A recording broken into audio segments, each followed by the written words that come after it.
Jennifer, Hi. how are you? I thought, Why? I know that you're wearing a mask, but you are inside oh, somewhere. I am. Okay. Well, let's just make sure nobody's looking. All right. Hi, how are you? Long time no see. I know. I want to thank you for my dad. Your For dad. What a wonderful conversation. yeah, it It's really was. wonderful. What did you guys do that night? Did you have a cake? Think about him? I actually watched the sunset, raced home and watched the sunset after work, and Oh, forced Freddie to go with me. And then we had a wonderful dinner that he liked. And then I watched the movie with Charlize Theron, which I love, oh, called The Old Guard. yeah. Number And one at Netflix. it was, and I'm like, of course that's a movie because that I'm watching about immortality. So Oh, I did everything that my dad wanted. all right. I will tune it in. Check it Yeah, out. it's awesome. It's really Very fun. good. So today, I thought we'd ask Luana, Okay. our friend, our intrepid teacher, advisor, clipboard moderator, to let us know who we should talk to today. Oh, hold on. I just keep seeing Elvis, and I just remember so. Okay, that's allowed. We did have our conversation with him a couple of weeks ago. Right. What would he like to say? I have him.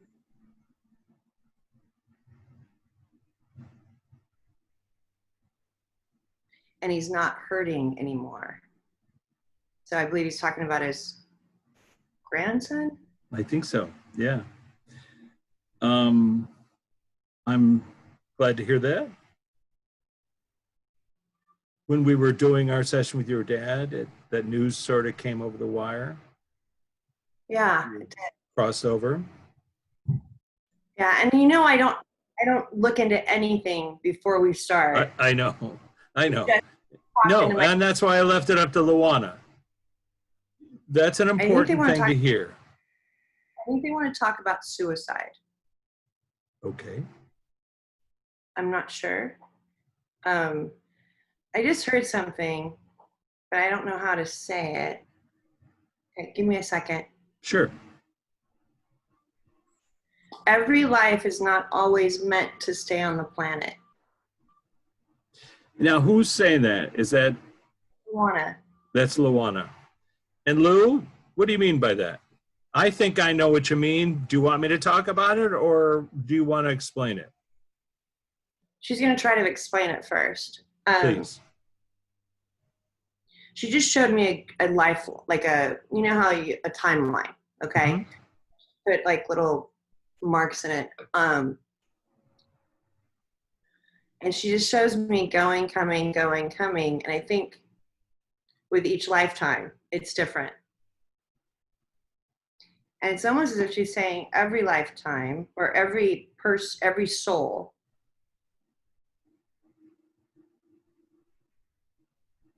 commits suicide in one lifetime or another. So and I believe, and I have my own theories about this. But hold on.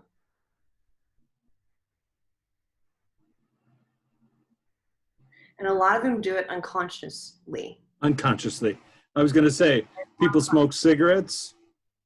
They do all kinds of things that are on the edge of the cliff, riding the car right along that cliff. Right.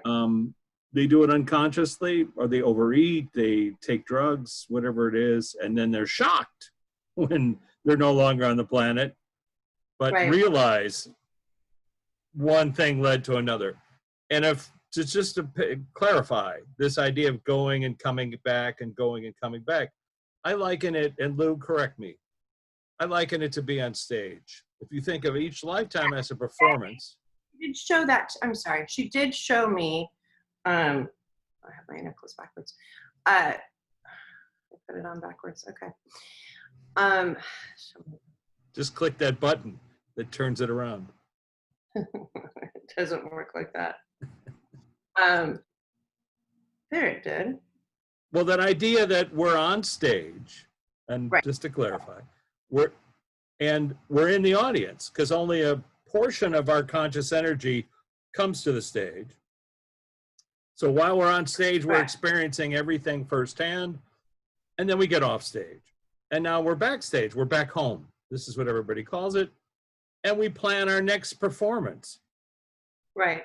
And that's got a myriad of complex reasons. Sometimes we're here to help people. Sometimes we're here to help teach lessons. Sometimes we're here to learn lessons.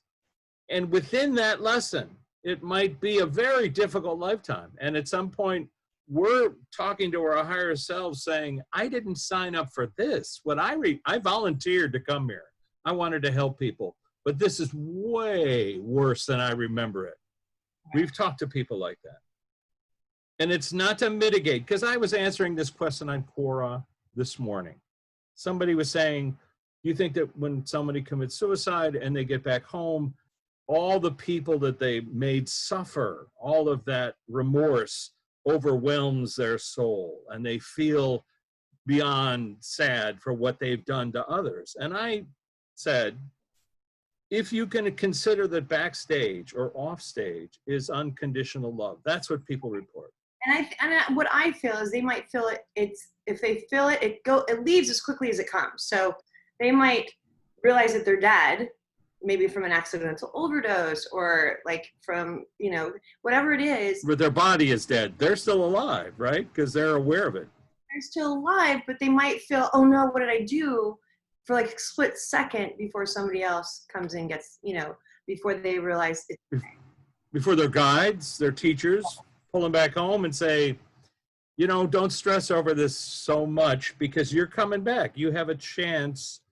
Now, that being said, I have talked to people who had a recurring dream that they were talking to some elders and begging them, please let me go back. And I asked, point blank, did you ever have any dreams about suicide? And this guy said, it's funny you would say that because it was a recurring dream that I had committed suicide in a previous lifetime and I had begged to come back. And then I said to him, in this lifetime, have you ever considered it? He said, all the time. Right. And I also have another theory with that. I'm sorry, but finish your. Well, I was just going to finish that just to say he overcame that. Right. So he was still here. So part of it, like I thought about suicide growing up constantly. And this is a different take on it. Constantly. I had no reason to think of suicide, but I did. It was a recurring nightmare, dreams, whatever, and I'm in my big Mormon family. My parents, my parents were wonderful. I didn't have anything going on, but I constantly thought about it. Well, if you think about it, look at what I'm doing right now. I'm working with the other side, right? So if you're born and you know how to sing, you get singing lessons, or you get dance lessons if you know how to dance, or you do sports, or you do this, or you do that. No one, someone like me that thinks about that, which I kept it to myself. Right. No one, oh dear, you're going to be working with the other side when you're about 30. So, but just to put that in context, that totally makes sense. Your whole life, you've been thinking about the afterlife, not necessarily how to get there. Right. But I thought about it. I'm like, you know what? I just love, when they do the questions like, or is someone, do you hear voices? And I'm like, yes. Do they make you want to, do they advise no one to say to a doctor, do you hear voices? And don't, I'm kidding. I said, yes, but like, do they make you want to hurt yourself? I'm like, no, it's so loving and kind from the other side. Like, I'm just like, that's way better than being here, in my mind. So now the other, never ever, because I know the pain that I would leave, because whatever we do, the people that are here will suffer from it. Exactly. And I wanted to bring this up, and Luana, please correct me if anything I'm saying is inaccurate, but I've done a lot of research into how meditation, and let's clarify, meditation is Latin for to measure something or examine it, med. Mm-hmm. When you do meditation, it actually affects the amygdala to regulate serotonin more properly. Richard Davidson did, you've heard me talk about it. Richard Davidson did this research at the University of Wisconsin. I heard him talk about it. Meditation can cure or alleviate symptoms of depression. So if, let's say, physiologically, all you can think about is suicide or doing it, Right. then find a way to meditate. I asked Richard Davidson, what meditation did he use? What Tibetan version? He said Tonglen. He said a modified version of Tonglen. It's a meditation where you imagine healing somebody else, calling the white light of the universe down to heal someone else. So oddly enough, this ideation of healing somebody else cures you. Wow. And it's worth repeating to people. And on Quora, I've had people reach out to me and say, I thought you were nuts. And then I tried it and my depression has alleviated. So Right. It's not me. I'm not saying it. Richard Davidson. I heard it somewhere also, probably from you, but to, like, for instance, for somebody that wants to lose weight or for somebody that wants to quit drinking, to dedicate each day to somebody else. You didn't hear that from me. Because if I know how to do that. Right. So dedicate it to someone else. Dedicate what you're doing to someone else. So selflessness or, yeah. And I Because tell when you get people, yourself out of that- say again? when you get yourself out of the loop that keeps Yeah. going ahead by offering love or offering good thoughts, whether it's prayer, meditation to a group or a family member, by dedicating it, it was from a video that I saw. Somebody couldn't make he was in a triathlon, okay? The Ironman, excuse me. And he just, the last 10 miles, his body just quit. His mind's like, we've got to be kidding me. You've got to be kidding me. And he's like, I dedicated each mile to a family member. And he goes, Oh, and that's sweet. my body started working again. And he beat his time that he wanted to get in by 3 minutes. And it was so moving. And so I just wish I could remember the name of it. But it was so moving to him. Like, it's genius. So when you're working hard on yourself and you're dedicating it to somebody that you love, that you're working, that you're doing this to get yourself better, so you can be, however that looks to you, it was just, for some reason, just clicked, And this idea of selflessness, that it can help heal you. So when people talk to me about meditation and they go, I don't know what that is, that's a religious thing, I don't understand it, I say, go walk a dog in a shelter. Unconditional love happens when you do something like that. And you're doing something for someone else without thinking about yourself. Walk an old person across the street. Whatever that act is, it's the same thing as imagining healing somebody. And that changes this little P-shaped thing inside your head that regulates emotions. So you can heal yourself by doing service to other people. Absolutely. And that's probably why so many monks walk around, elevated, because that's what they've been, or Jesus, whatever, fill in the blank. Anyway, and so we have a couple of people that are in our class, and I'd like to ask them to come forward to weigh in on this because. I want to say one last thing. Sure. So there was a girl, a parent, a mother called me up and she goes, my daughter's in the bathroom and she's like, she wants to commit suicide. What do I do? I wanted to call you first because she knows you. I wanted to call you first. And before I called the police, and I'm like, put the phone underneath the bathroom door. I want to talk to her.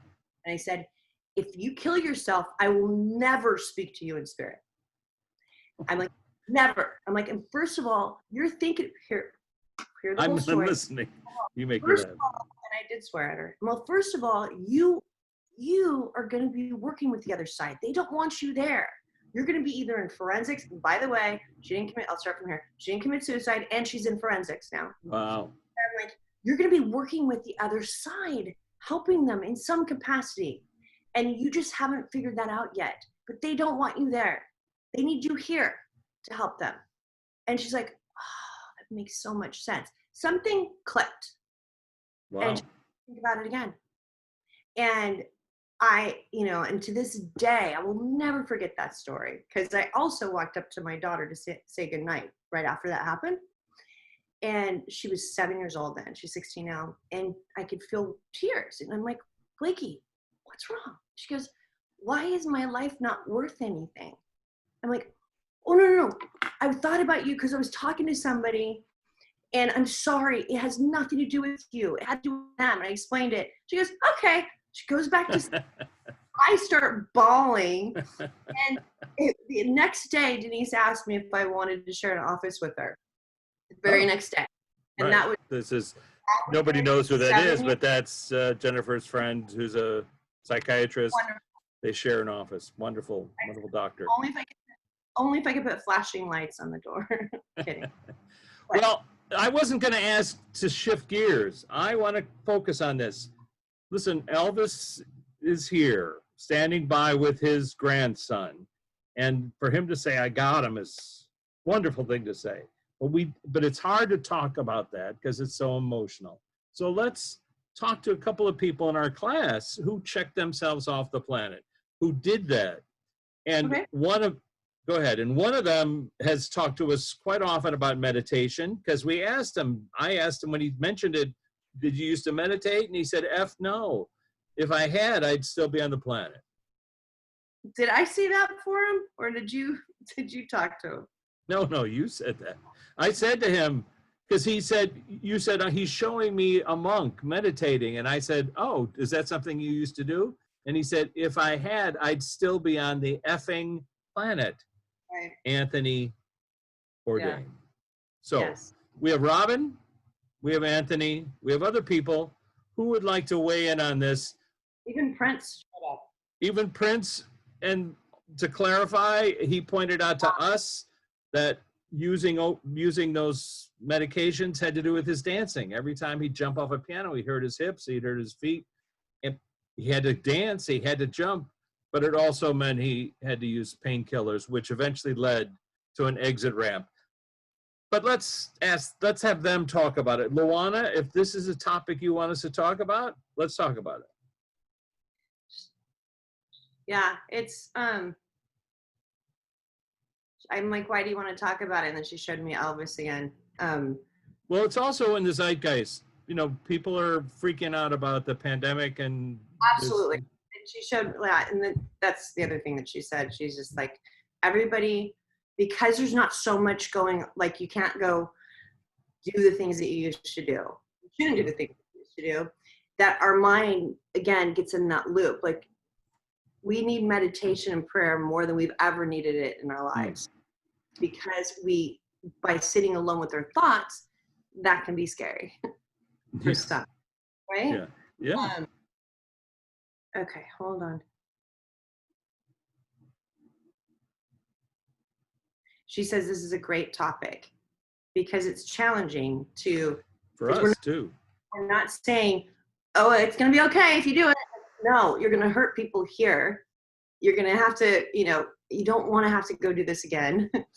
A, and B, you don't end anything, because you find yourself literally standing outside yourself going, wait a minute, I thought I was going to end everything. Someone told me that if I committed suicide, and what snapped me out of it was they said, your daughter Blake will have a worse life than you've ever had. If you That's a terrible suicide. thing to say. Listen, let's change. Can we? It snapped me out of it. It snapped me out of it. Okay. Never. Can we use another term for the S word, like check yourself off the planet? Or escorting yourself. Like escorting yourself off the stage, would you say?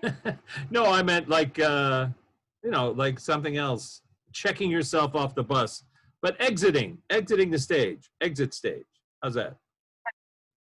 It's hard to even hear the word because people, puts the hair on the back of the neck. Correct. Okay. All right. And do you have a question you would like to ask? Do I have a question? All right. Yeah, let's ask a question. Anthony, Robin, what advice do you have for Elvis's grandson? his family is hurting even more. Like, just, that's not the advice, but they're just sharing with me that because of what happened, because he was so loved and he just couldn't see it or feel it. And he realizes now that how loved he was. Like, he realizes now how insane, he used the word insane, to have left, to have exited. And it was just a brief moment and then gone. Like, just, you know. I think Anthony said that as well. We asked him if he planned it, if it was planned. We asked Robin as well. And both of them said, not really. Just spur of the moment, like, I got to check out. I got to get out of here. Yeah. So what's a good way to help people not do that, guys?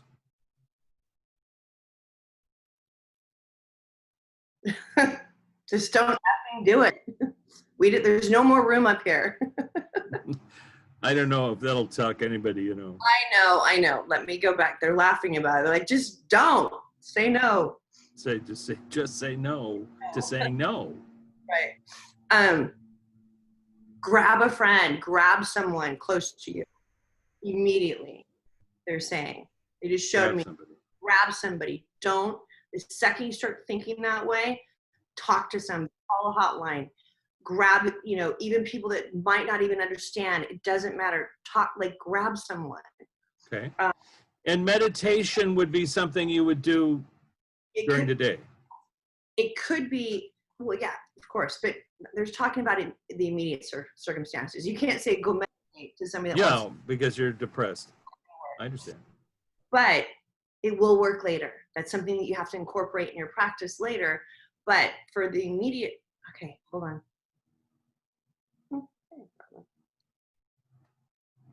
Oh, thank you.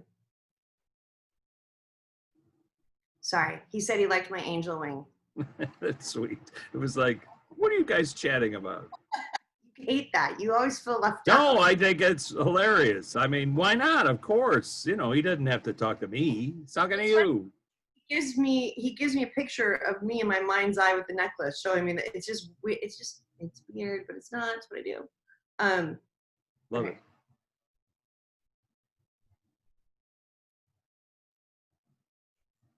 You grab some. That's interesting. Like I'm like, so what's step number? We like to do the steps, right? Step number, you physically go grab someone when you have those thoughts. Okay. Mm-hmm. Or you call someone, like, lock your, hold on. If necessary, lock yourself away from whatever it is that can harm you. Mm-hmm. Like, so if there's a gun, you put the gun outside, like put it somewhere else, like lock yourself somewhere where you can't, obviously. Access it. Yeah. If your mom is still alive, call your mom. Mm-hmm. You mean, moms love you no matter what. They all said, like, moms. Unconditional. Unconditional. We make them feel like they failed by leaving, by exiting. But as Robin points out right now, he goes, but that's the least of your worries. We're not. What are the other worries, Robin? What else?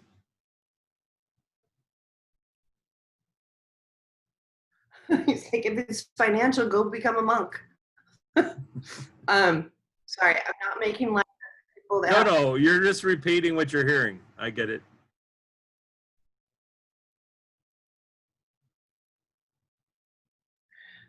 Physically go get someone. The second thing would be to call someone if there's nobody physically there. Call somebody. Go outside and grab a stranger. The worst thing that can happen at that point is you have COVID. Sorry. Well, it's that idea also of, an animal, because an animal can't focus on what your emotional state is, but they can sense there's something wrong with you. And so, if you can go grab a strange animal, go to a shelter and get an animal, just sit there with that animal and tell the animal what's going on, because they can hear you. It just reminded me of that story of the person who lost their life. You know, it was an old war veteran, but he died, and his dog would walk 7 miles, you know, to go sleep with him over his grave every night. Yeah, You I've know, seen that. Yeah. and that just, but yeah, animals are amazing.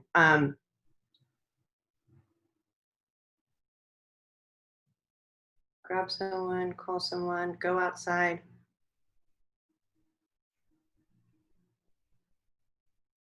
If you can, stop yourself and wait a day. If you can't find a person, you can't go outside, you can't, you know, call someone, really go and find, like, wait. Just don't, just wait. Now, let's add this because we've asked Robin about this before, and he actually said he shows up sometimes in a person's mind just as they're thinking about it and makes them laugh. So, can people access their guides or their teachers or their council members and ask them to come forward to give them some assistance? They said that they'd be more than this class. Access this class. So, how do you do that? I don't You're know. sitting there in your house, you're not feeling so well, you're kind of aware that you have a counselor or a guide. What do you do? Prince says he'll dance for you. He'll dance, all right. But I mean, in your mind's eye, what do? You go help? Yeah, you just What do go you focus on? help, backstage, whatever you want to, hacking the. Hey, let's ask our friend Jesus. I mean, you could fill in the blank, any avatar that you believe in. Let's ask him. Jesus, if you don't mind, come forward. We're asking for a methodology of how to prevent suicide from someone who's thinking of it. Could you intervene? First thing he says is just what you said. There is no death. There is somebody on my roof. Hold on. I hear somebody above you. But I know. okay, I love that Jesus is quoting me. Okay, that's just too weird. But okay, number one, there is no death. You're interrupting my process. I'm sorry. Hold on. No, the guy on the roof was. You're still doing it.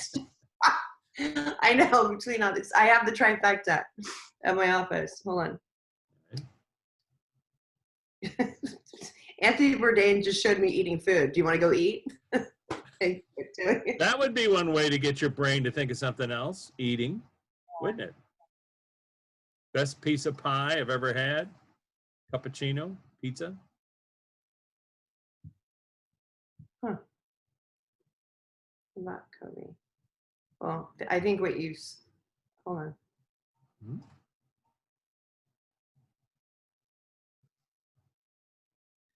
It has to be two parts, too. Like, keep checking in with friends that may not be feeling well. Who's saying this? Well, it was actually Kobe. Kobe just came in. And I might have been because you talked about ice cream and cappuccino. You just took me back to that place, you know. Wow. Allora, signora Kobe, cosa vuoi dire? Cosa pensi quando importante per vivere? Quale pensieri? I want to answer you in French. Comme ci, comme ça. Comme ci, comme ça. I don't know what that means. well, that would be, could be, not be. No, I was just asking him what thoughts would be something to put in someone's mind in order to stay here, to remain alive. Oh, I think I know why Kobe's coming in. All right, hold on. He just showed me. Kobe Bryant. Yes. He's just like, he just pushed Robin. He's like, I didn't want to die. I did not choose to die or exit the stage. And the effects were still, nevertheless, you know, he's like, I'm missing out on my family. Yeah. And don't think for 1 second that you're alone.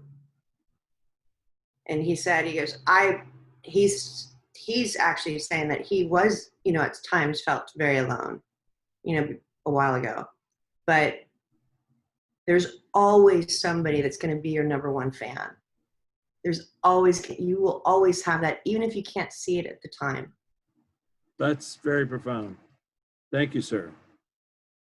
Yeah. I mean, everybody in class is welcome to weigh in. Everybody we've talked to is welcome to give advice on how. Okay. Another thing that I just received was similar to what we were saying earlier is, if you're feeling all that pain, dedicate your day to someone else. Do something like you said earlier. Like, you know, by transferring, like just switching it versus focusing on yourself, you can heal yourself by, if there's any way you can think of someone else. I used to always think, you know, when you're that depressed, like get on a plane and go to India. And by the time you land, your brain is so in another place. You're on Mars. You might as well be. But not everybody can get on a plane and go to India.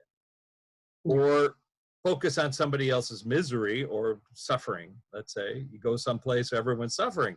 But you can go to an animal shelter. You really can. And every animal in there is suffering on some level.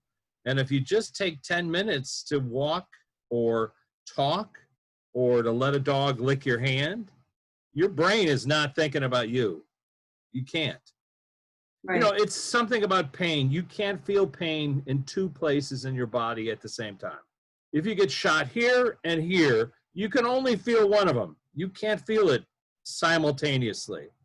That's why I learned in, you know, in helping my wife give birth, if I squeezed her ankle so hard, she felt no pain from the birth.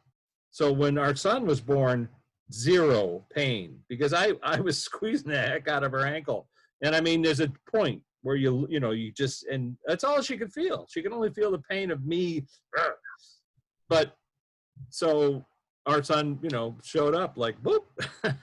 Anyway, my point is you can't feel pain in two places at the same time. So if you're suffering immeasurably, squeeze your pinky, make something hurt, or go help somebody.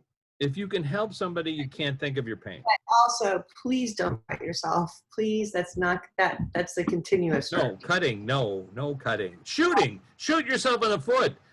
Believe me, if you shoot yourself in the foot, you're not going to do anything else with that gun because you're going to be running around going, "Oh my God, I shot myself in the foot. What was I thinking?"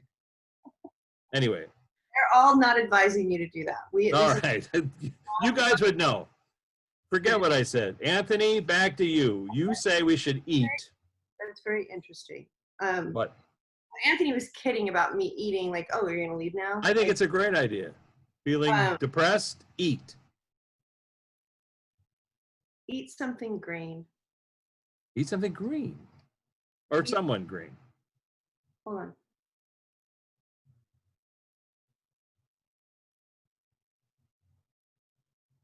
Kermit? It's not something that, you're so funny. It's, so meat might make somebody feel a little bit like a little bit more, it won't change the dynamic in their brain. But if you eat like something that's interesting, or vegetables or a salad, it's something that feels more alive. I don't know how to explain it, but it's not something. Can I just say that I asked Anthony about a physical thing in my own self, and he specifically told me to eat green string beans, which I never ate before, but now I eat all the time. And the whole thing went away. So I don't know how it's possible that he knew, but his answer was like, eat green beans. Eric Over, come on, put it in your plate. Give that to dogs to lose weight. Green beans. No, that's me, the dog that needs to lose weight. Arf. All right, Lou. Lou, I need you to wrangle everybody. All right. So what else do we need to know here? I just keep getting how loved we are. Even if we can't feel it, how loved we are. Tell someone how loved they are. You know, pick up the phone, call them, or send them a voice message, whatever that looks like to you. Your voices mean, hold on. Thank you. Your voice means a lot.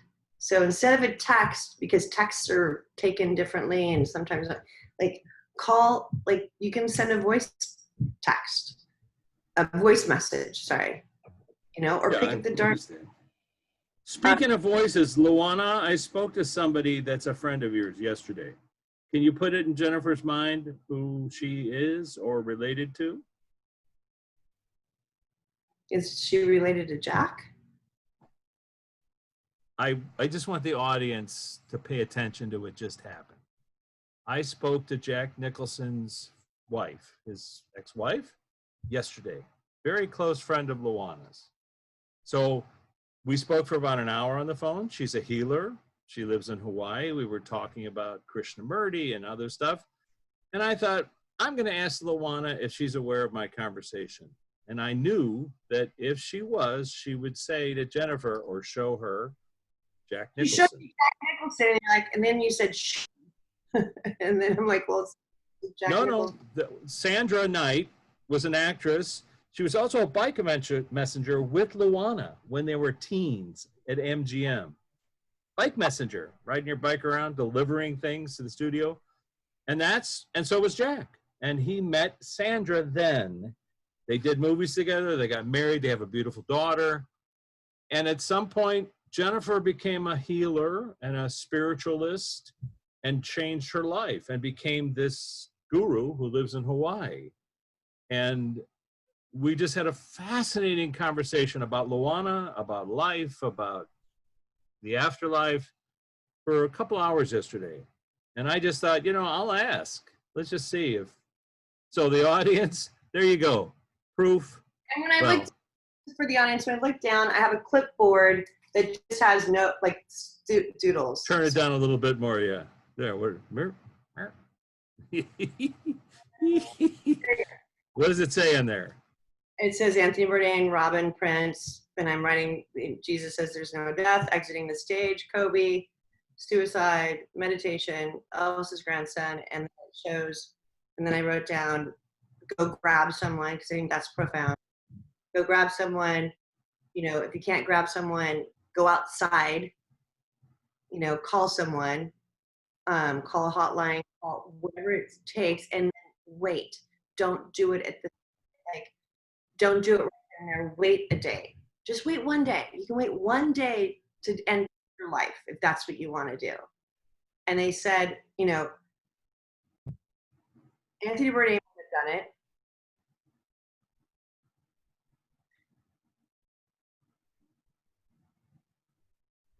it. Robin said he would have done it.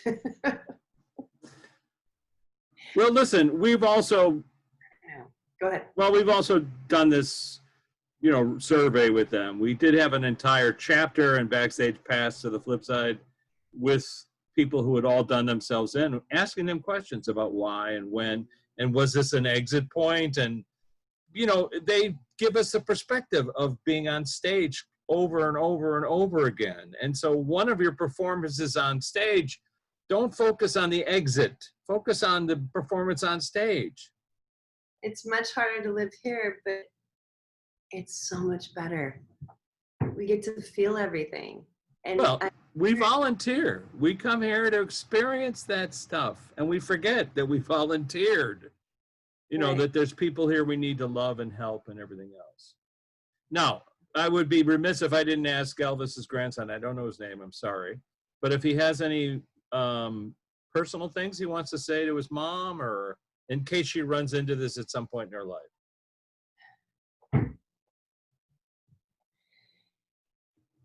He says he wishes he could be there right now with them. He just did it on this, it just was something that was a spur of the moment, gone. What's their best way for them to reach out to you, connect to you, in dreams or what? I think they're already planning him to come back. So I don't know if Scientology is it, because that's what I was shown. I think they're involved in Scientology. I'm not sure, but how would that relate to his coming back? His next life. Next life. Well, we're quite familiar with the process of coming back, we talk about it all the time. And if you talk to some members of the class, you'll find out we all plan to come back. But they're planning it here. Oh, I see. They're planning it in relation to their belief system. Okay. Is that accurate? Lou? Yeah, that's what I'm getting. Lou? Is that accurate? Is their planning it accurate in terms of how the process works? Or is it that he plans it? And Kelly Preston. Hold on. No, they do everything over there. Everything is over there. How But- about Kelly? Kelly, you know, we have a mutual friend. She knows who that is. Does Kelly want to come forward? Lou? Hold on. Is it somebody from, I know it's not, I mean, obviously John Travolta is her husband. His manager Okay. was my manager and Luana's manager, His Jonathan manager, Crane. Jonathan Crane. Jonathan Wow. Crane. And we've talked to Jonathan. He's on the flip side. So Kelly knows us through Jonathan. But Okay. what would she like to say to John? Or let me ask you, Kelly, who was there to greet you when you crossed over? We were this close to making a movie together, Her son. me and Kelly. Her son. Lovely. And what was your feeling or impression when you got over? Was that like as you expected it to be, or was it different? Heaven. Heaven. Blissful. Heaven. Blissful. Sweet. Music. He orchestrated music for her and flowers and a soft, the softest landing. He's sorry that she's not there for the kid, for their kids here, but he made sure that he was there before she left. So he was in the room with them before she left. Oh, wow. Very good. Sweet. Anything you want to say to John? We'll see him, but not anytime soon. Not soon. I met John a few times because of Jonathan, and I love the guy. He's a wonderful guy. Yeah. Just a sweetheart. Everybody's fallen in love with John over the years. But is there anything that you want to tell John about the flip side, or do you want to just leave his belief system intact? Hold on. Sorry, me as an Etch A Sketch. I know this doesn't sound like he needs to sell the house. I'm sure they have houses everywhere. Don't judge it. It's the one that they can pull up their plane, like right up to the house. It's too sad in that house. It just Okay. feels, and Where should he move to, Kelly? his happy place on an island somewhere. Okay. Anyone in particular? Just to give him some place to look, narrow it down. I can't imagine anybody living there, but Bora Bora. I went to Bora Bora. I can't So is that imagine. what you're saying? But, it might look like Bora Bora. And, maybe John can afford Bora Bora. I don't know. My Have you goodness. been there, Kelly? Have you been to Bora Bora or this place? So it's a place that you two went to. There's an island they went to, and it's where she fell in love. Well, It's fell in where love she in- fell in love. But there's an island they went to, and it's where he'll know. Right, it's his he'll house. know it. Yeah. He'll know it. Okay. Any specific messages for him other than sell the house? How about something that only he would understand? Something that we and Jennifer and I would not get or understand at all, but only John would understand. Something private or personal.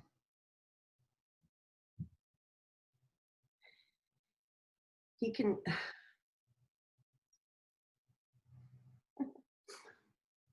I feel like he's wearing, like he's almost, there's something of hers that he puts, that he wraps in.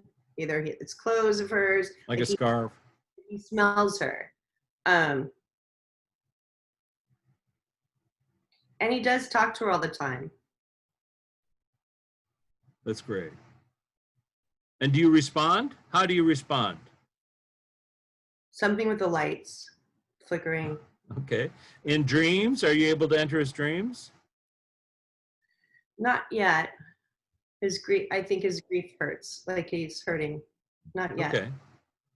And just to clarify and to mention it, we talked about how grief, your father came forward and told us how you try to move grief to nostalgia at some point, because grief is only sad memories. Nostalgia is both sad and happy, and that helps the healing process. Is there anything, now listen, I know it's going to sound weird, Kelly, but I sat with John for about 20 minutes at a Starbucks in Brentwood because we had a mutual friend, Anson. And 20 minutes, I laid out this research because I had just stumbled upon it, because I wanted to let him know that his son was still accessible. Did that affect him in any way, or is there a way we can help him to converse? It did. John's a very private person from what I'm. Sure, absolutely. He knows it. He just hurts too bad right now. Right now. Okay, very good. So when he stumbles upon this a year from now or something like that, what's a message you'd like to give to him?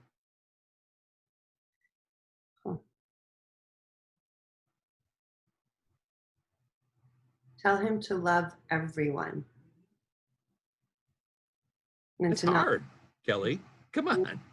I know, and to not hold back. He'll know more about that than. Okay, not hold back. Very good. Well, we don't want to invade John's privacy in any stretch of the imagination, but what can I do? That's what I do. I invade people's privacy. I'm the guy who invades people. What does that make me? I mean, and well, think about it. If you've met me and you cross over, I'll find you. Jennifer's, my Columbo. She's the one who gets in there and finds where you are. And I ask the goofy questions. So, Kelly, have you seen Jonathan? Yeah, he was also there right behind her son. Very good. And what was your impression of that? Is there any association to Henry Winkler, too? I know he's still here, right? Yeah. Oh, Rance Howard? I don't know. Ron's father? He's in our class. Did you know Rance? Yeah. Oh, hi, Rance. We always love to see Rance. Well, Rance would have been the character aside her in the movie if she had starred in it. Would have been Rance and her. He starred in that film. All right, Kelly, we appreciate that. And welcome to our class. You're welcome to chat with us at any time. Jennifer, obviously, is better at chatting than I am. She said the best advice, because we were talking about suicide, we were talking about exit, is learn to stay. Learn to stay. Like fighting cancer, fight it like a cancer. Fight it tooth and nail like it's a cancer. Learn to stay. Very good. Kelly, anything you want to say about cancer? We've heard people say that sometimes they get cancer in this life because they're going to be a doctor in a future life. Or, it's related to some event, or anything you want to say about it in general, maybe to help people who are suffering from cancer or who have a loved one. Like, always listen to your intuition about your body. She said that she didn't listen to her intuition about hers. Luana and Kelly have that to share. They're like, is that correct? Not like we were too busy. How can we be too busy not to figure it out? Well, Lou, you went through that experience on your own in a very unique way. She showed me you holding her hand and how much that meant to her. I did. But it was a long process. And like Kelly, fought it tooth and nail, and Luana fought it tooth and nail in her own way.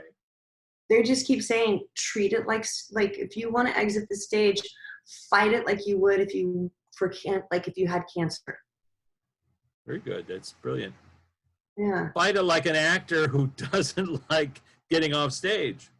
Keeps sneaking around the props, coming back and picking up one more line, one more interjection, a little bit like Columbo. One more thing. Very good. All right, listen, Lou, this is an unusual topic. Elvis, you made this happen, my friend. What, my friend? My new friend. What would you like to say, sir? We're gonna let you have the. Someone committed suicide in your family.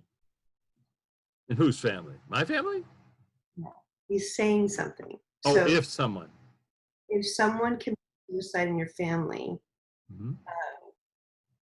you might feel that. You might feel like you need to be over there. You might feel that it's going to happen to you, or that you're going to do it. Break the circle, break the chain, break that pattern of what's happened in your family, or like someone eventually has to break it. Be the one that breaks that chain. The fear of committing or wanting to exit early because of a mental affliction or physiological or whatever it is. Well, for instance, he probably thought about Elvis, right? So you have, his grandson was thinking about Elvis. How his grandfather had exited early. Right. And we're hearing from himself, the king himself, that's not the way to go. We all miss you, of course. We miss everybody that's not on the planet. Crazy. So we have two things that they're showing me. Okay. Uh-huh. So we have go grab someone, right? Go grab someone. Grab someone. Grab someone. If you have suicide, grab someone. Immediately just go grab someone. And then the other one was go outside, grab a stranger if you have to. Doesn't matter. Grab a stranger. The third one was to call someone. Call your mom if she's around. Call your mom. Even if she's not around. Even if she's not around.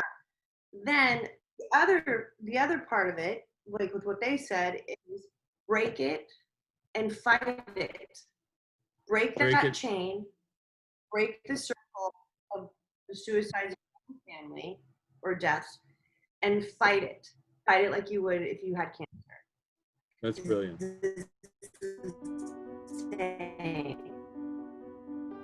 Oh, very good. Well, I can see that our time has come to an end. I love you all. Thank you all for joining us. It's a difficult topic, but it's an important topic if we're going to talk about, honestly, about the flip side, about love, unconditional love, remembering that love is why we came here, and it never dies. Love you, Jennifer. Love you too. Bye, sweetie.